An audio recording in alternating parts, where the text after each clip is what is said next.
Centro Comercial Atlántico Fuerteventura patrocina la actualidad de tu isla desde todos los puntos de vista. El Magazín de la Mañana con Nuria González. Queremos informarte.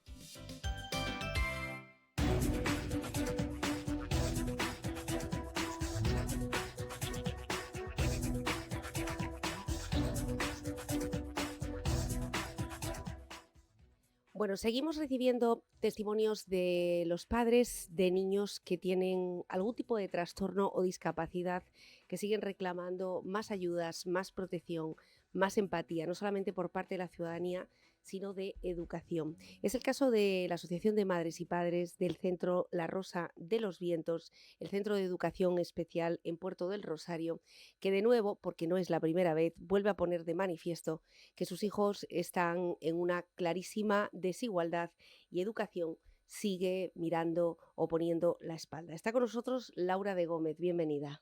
Hola, buenos días. Muchas gracias por tenerme. Es madre de un niño autista.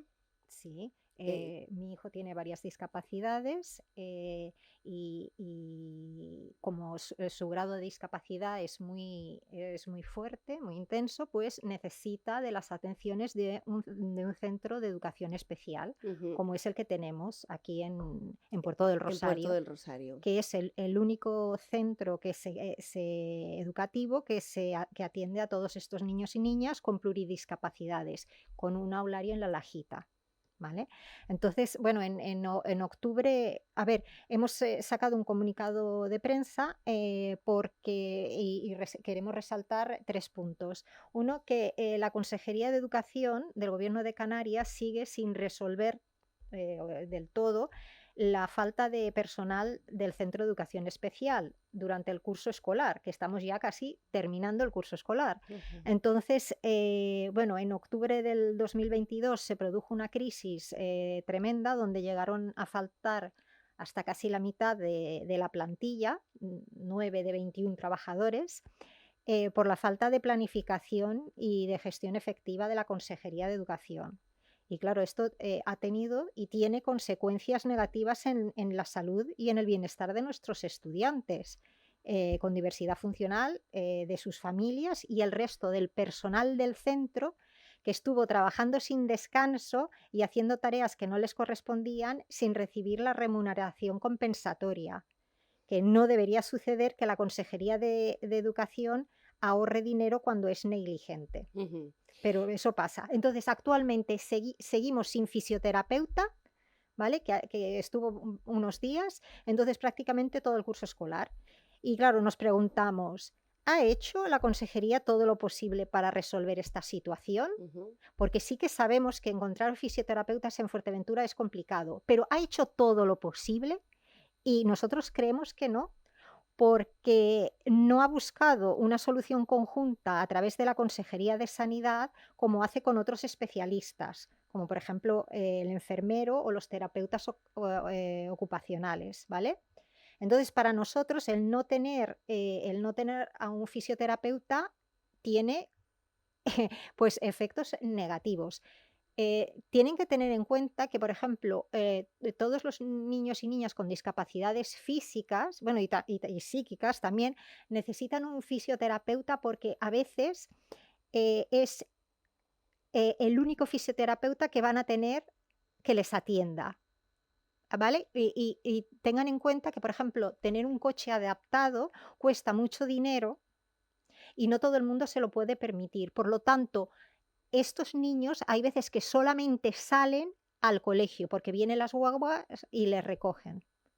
Esto es muy importante, ¿eh? Que no hacen ninguna actividad física más. No. Entonces, ¿qué pasa?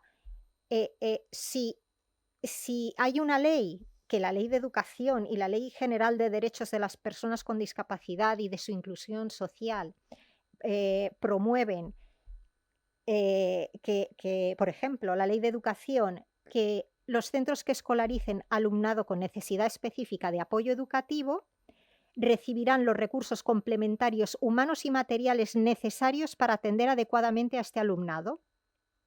Claro, esto no se cumple ni la Ley de Educación ni la Ley de Discapacidad.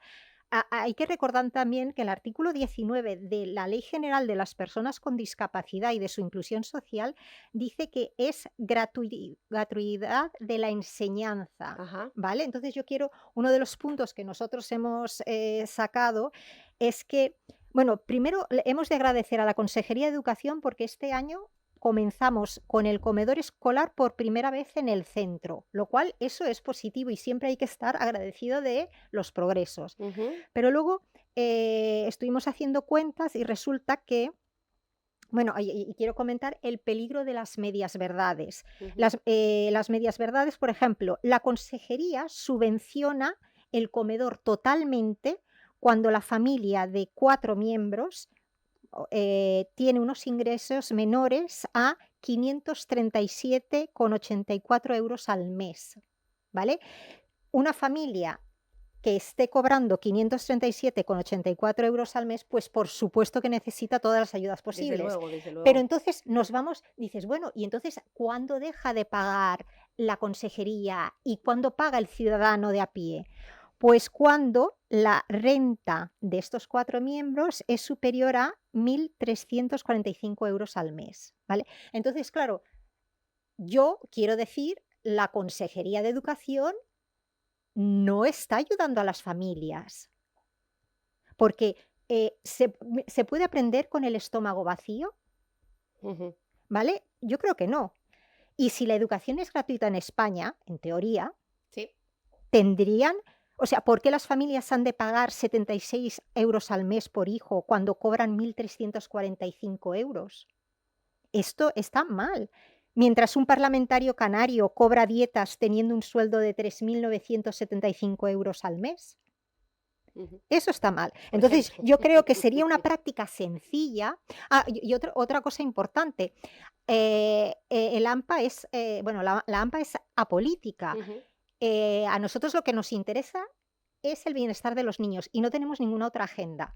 Lo que quiero decir que creemos que una manera muy directa y sin papeleo, sin solicitudes, es arreglar estos baremos que van a beneficiar no solamente a los niños con discapacidades, sino a las familias normales.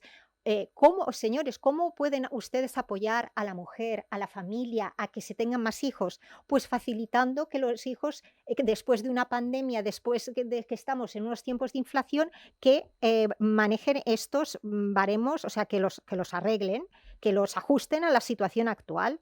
Entonces, si un parlamentario canario cobra dietas haciendo su trabajo, yo creo que un estudiante que está haciendo su trabajo, que es estudiar, debería de incluírsele el comedor escolar, ¿vale? Bueno, vamos a... Y luego, Laura, lo de la última de las reivindicaciones. Sí, y entonces tenemos, por ejemplo, necesitamos el apoyo de las administraciones públicas que se hagan inclusivas. ¿Y cómo se consigue eso? Pues financiando las leyes que tenemos. Tienen que cumplir las leyes que tenemos poniendo el dinero para, por ejemplo, las actividades extraescolares. Después de la crisis de personal que tuvimos, por cierto, se me olvida, sí que faltó seguimos sin fisioterapeuta, pero también carecemos de una maestra de audición y lenguaje, ¿vale? Desde octubre. Entonces, ¿qué hizo la consejería? La consejería ha hecho lo mejor que ha podido y ha puesto una tirita. Entonces, desde febrero tiene a una maestra de necesidades específicas de apoyo educativo en su lugar, pero claro, desgraciadamente carece de la formación específica de un profesional de audición y lenguaje. ¿Y qué pasa? Todas esas ejercicios de boca, de cara, de lengua, de todo eso, no los puede dar. Estos niños están perdiendo oportunidades importantes. Entonces, eso queda ahí. Y luego, entonces, hablando y encontramos, una persona que sí que nos escuchó y que fue la ex vicepresidente del Cabildo, Lola García, que ha aumentado la calidad de vida de los estudiantes y de sus familias, dándoles un entorno seguro y productivo con 2 proyectos. Uno, el plan de empleo, Sí. que nos permitió iniciar las actividades extraescolares que empezaron el 28 de febrero, o sea, hace nada. Pero bueno, nos ha aumentado el horario escolar hasta las 4 de la tarde y solamente, o sea, llevamos 2 meses y, por ejemplo, yo ya he notado una diferencia. Yo tengo tiempo de hablar ahora con mi otro hijo. Claro. Eso es fantástico porque los hermanos y hermanas son los grandes invisibles y resulta que crecen y estamos tan ocupados, los padres y madres, trabajando un montón, haciendo lo mejor que podemos y sabemos, y se nos van, o sea, los invisibles, los otros hermanos. Necesitamos tiempo con los otros hermanos. Esa es una de las ventajas de tener actividades extraescolares. Y también nos ha financiado el Cabildo la visita quincenal a la piscina. Entonces, estamos muy contentos y orgullosos porque son grandes logros, ¿vale? Pero le falta el matiz, las gafas de discapacidad. ¿Y qué quiero decir con eso?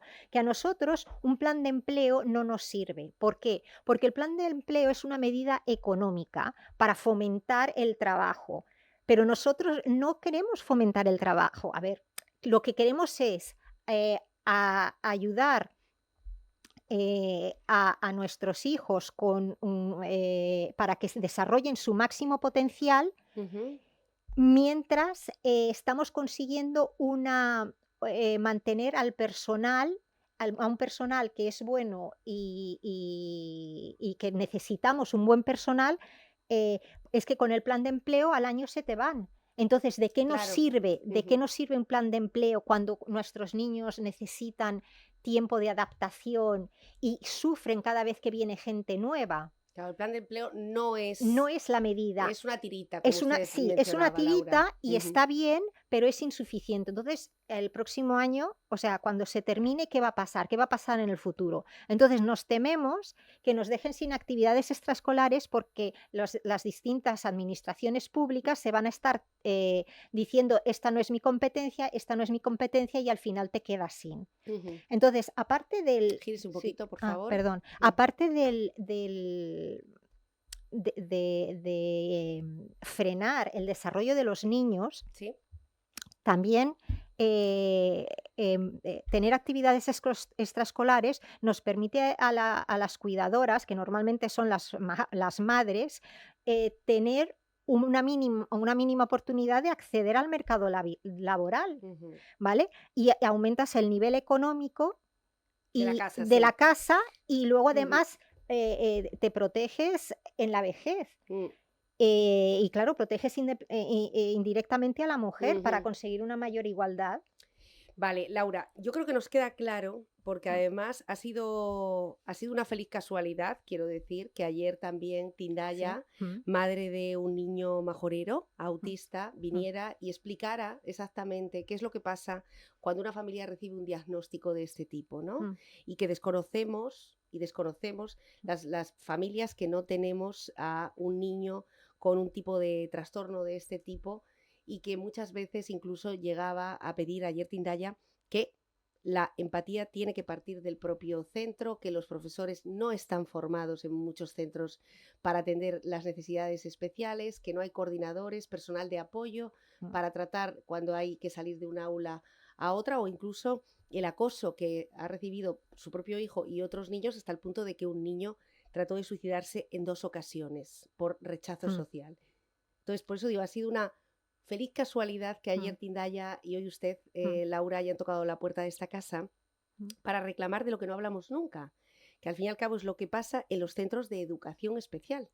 ¿Cuántos niños están yendo al centro de Puerto del Rosario? Pues ahora me parece que hay 24. 24 familias que están viviendo en estas circunstancias. Usted me decía fuera de micro, las familias que tenemos un niño autista en casa, efectivamente, ¿no? O un niño con varios trastornos, en este caso, estamos en otro planeta. Sí. O sea, yo ayer escuché la entrevista de la señora Tindaya y bueno, coincidía en todo, sí.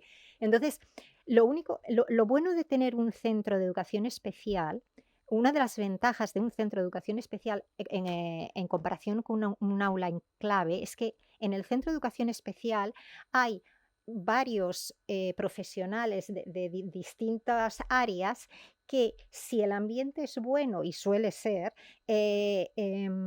se mejoran continuamente. En cambio, en un aula en clave estás más solo, ¿vale? Entonces, una de las Hay cosas, más estímulos en el a ver, centro. sí, Mm, pero es que el centro, a ver, hay 2 cosas, los recursos materiales, ¿vale? Que son muy importantes, y luego los recursos personales. Porque los recursos materiales, a ver, tenemos un área de tranquilidad, con luces y una cama de agua, sí, el aula sensorial, ¿vale? ujú, Y eso está muy bien, pero si no tienes al personal, no te sirve de nada. Lo mismo, por ejemplo, tenemos un columpio que está adaptado para sillas de ruedas, entonces tienes que poner la silla y qué bonito que es o sea, que un niño con silla de ruedas puede sentir el viento y el balanceo. Eso es la inclusión. Pero claro, si no tienes a personal no te sirve de nada. Por eso es tan importante las actividades extraescolares, primero porque te aumenta el número de horas, y teniendo en cuenta que dependiendo de la discapacidad y de la intensidad que tienen, tienes más o menos problemas al día. ujú, Entonces, la discapacidad, cuanto más grande es, te implica que necesitas ayuda para comer, para levantarte, para vestirte, desnudarte, ducharte, limpiarte el culete, etcétera, etcétera, ¿no? ujú. Las cosas que el día a día, ¿no? Y entonces las familias con un hijo que tiene unas necesidades muy grandes, lo que no tenemos es tiempo, porque hay cosas que sí que te pueden equiparar. Por ejemplo, yo sin gafas no veo, pero me pongo las gafas y ya está, solucionado. Entonces es algo mecánico, ¿no? Pero, por ejemplo, ir al baño en silla de ruedas o con una discapacidad intelectual, y las personas, por ejemplo, cuidadoras de cuando los mayores se hacen mayores y desarrollan Alzheimer, etcétera, etcétera, saben de lo que estoy hablando. Entonces, la diferencia es que nosotros lo tenemos desde siempre. Una de las cosas más importantes que yo quería comentar es que, por ejemplo, los colegios tienen que ayudar a las familias a que los niños con discapacidades eh, consigan ir al baño, hacer pis y caca. O sea, eso es un trabajo conjunto. Lo que no puede ser es que digan, no, eso no es mi labor, Ujú, ujú. y que tampoco la consejería dé personal suficiente de apoyo. Entonces, el peligro de las aulas enclaves es que se utilizan baremos y dicen, por 5 alumnos tienes a un profesor, bueno, a un maestro Sí, sí, sí, un docente, y sí. a un docente, y resulta que eso depende de los 5 niños, que eso es individual. Entonces, siempre estamos faltos de personal, y cuando se tiene buen personal hay que mantenerlo. Entonces, yo no digo que no sea difícil llevar una consejería de educación, pero la consejería de educación tiene que hacer muy buen trabajo, porque al menos esas horas los niños están bien atendidos y pueden desarrollarse al máximo. Claro. Cuanto más se desarrollen, más autónomos serán y menos costarán a la sociedad. Ujú. Y bueno, lo que usted aclaraba, Laura, ¿no? El respiro familiar, que es muy importante, el protagonismo a otros miembros de la familia, sea otros hijos, sea una pareja, sea otros enfermos dependientes, los mayores, que además suelen recaer también en las mujeres de la casa y a veces, pues. eh, Ayer explicaba Tindaya, bueno, pero es que cuando cumplen 18 años se acabó, Sí. Bueno, 18, bueno, a ver, mi o hijo, 21, o 21, o sí. 21, pero a Eh, partir de ahí se acabó, se sí, acabaron las bueno, ayudas económicas, se acabó la formación académica, se acabó la estimulación en sí, centros sí, educativos, se acabó todo. sí. A ver, en España el sector público no funciona. ¿Vale? Y el sector público no funciona porque hay un montón de asociaciones sin ánimo de lucro intentando solventar todos estos asuntos. Desde luego. En Fuerteventura no hay respiro familiar. Eso es un gran error, ¿vale? Eh, los, los, los hermanos tienen derecho, los padres y las madres tenemos derecho a poder descansar. Es que yo no puedo apenas no puedo ponerme enferma, pero me pondré porque envejecemos, todos envejecemos y yo no voy a poder hacer lo que estoy haciendo. Y necesitamos, para mí, o sea, la misión del sector público es elevar el bienestar de los ciudadanos en un contexto de libertad y democracia. Y el trabajo de los gestores públicos es solucionarnos los problemas, no darnos más. Mire, con lo de las actividades extraescolares hemos conseguido que el plan de empleo que tengan los chicos actividades extraescolares del 26 de junio al 14 de julio, ¿vale? Eso es un gran avance. Pero ¿qué pasa? Que por ahora no tenemos transporte.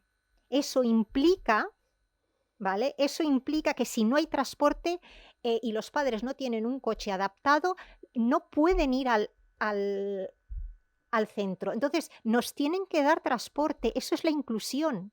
Y eso ahora nos lo está haciendo el Cabildo de Fuerteventura, que yo estoy muy agradecida, pero lo tienen que hacer completo, porque si no, depende del poder adquisitivo de cada familia y serán los niños que tengan en las familias más acomodadas, que tengan los coches que les puedan llevar. Ya, desde luego. Entonces, pues hay muchas cosas, hay mucho trabajo por hacer y realmente si quieren los políticos, los cargos públicos y demás gestores que tienen que cumplir con la ley de educación y de discapacidad, se puede hacer, se puede conseguir.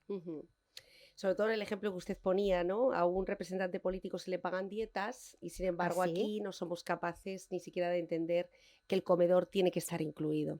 En familias que además ya tienen muchísimos costes por adaptación de casas, adaptación de coches, servicios médicos. Ayer también Tindaya reclamaba que solamente hay un logopeda y que el resto del servicio lo tienen que pagar alrededor de 2.000 euros anuales, ¿no? Sí, bueno, a ver, en sanidad hay médicos maravillosos, pero la organización no es buena. Nosotros somos usuarios de sanidad y de educación. Y entonces, pues claro, sabemos cómo va. Entonces, les recomiendo que no se pongan enfermos. Ya.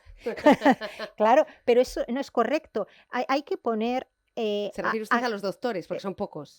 Claro. Bueno, Fuerteventura tiene problemas. Yo estoy siempre rezando de una persona que no se me vaya de la isla, Y yo pienso, y yo sé que si se llega a ir, va a ser porque ya ha agotado todas las posibilidades y porque los gestores públicos no hacen su trabajo. Entonces, claro,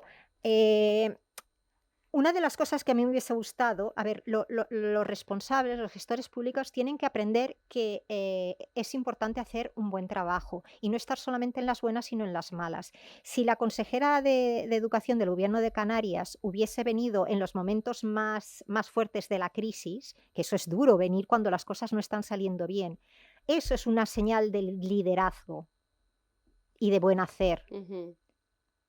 Pero claro, vienen solamente, bueno, en general, no, ojo, que a sacarse la foto y a hacerlo ahora, ¿no? Bueno, pues Laura de Gómez, una madre muy valiente, como lo fue ayer Tindaya también. Yo no sé si ustedes, ayer Tindaya decía, ¿cómo me gustaría abrir mi número a todas las familias que tienen en casa una situación similar? Porque si no se apoyan entre ustedes, pues difícil, e incluso liderar una asociación, pero ¿cómo lo hago si soy una madre divorciada, con un hijo? En este caso, que requiere toda mi atención. Incluso nos contaba que cuando su hijo está el fin de semana con el padre, ella aprovecha para realizar varios turnos seguidos para poder recuperar un dinero. Es decir, es muy difícil. Es sumamente difícil. Es muy difícil. Y contando con apoyos. A ver, yo a veces he llegado a pensar, a ver, los nazis se cargaban a los discapacitados, pero si no hacemos nada, también nos los cargamos. Y además todo el peso depende de la familia, pero nuestras familias con hijos con discapacidades no es que ya todo lo demás va bien, nos pasa como las otras familias. Nuestros padres se hacen mayores, tienen problemas de salud y entonces tenemos Hay sea, problemas a económicos. problemas económicos. En el momento en que tienes un hijo con discapacidad, ya entras en riesgo del círculo vicioso de la pobreza.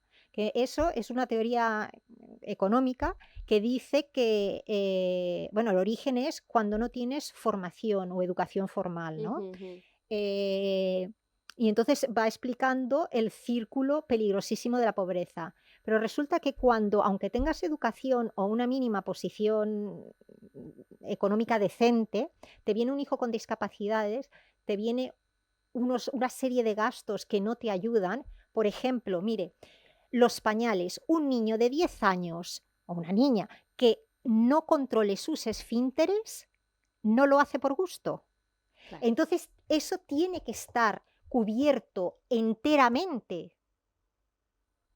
Por Y ejemplo, no o lo sea, está. no lo está, pagas una cuota. Entonces, o sea, son todo ayudas pequeñas, pero que nos hacen cambiar Ujú, la calidad de vida y nos dignifican.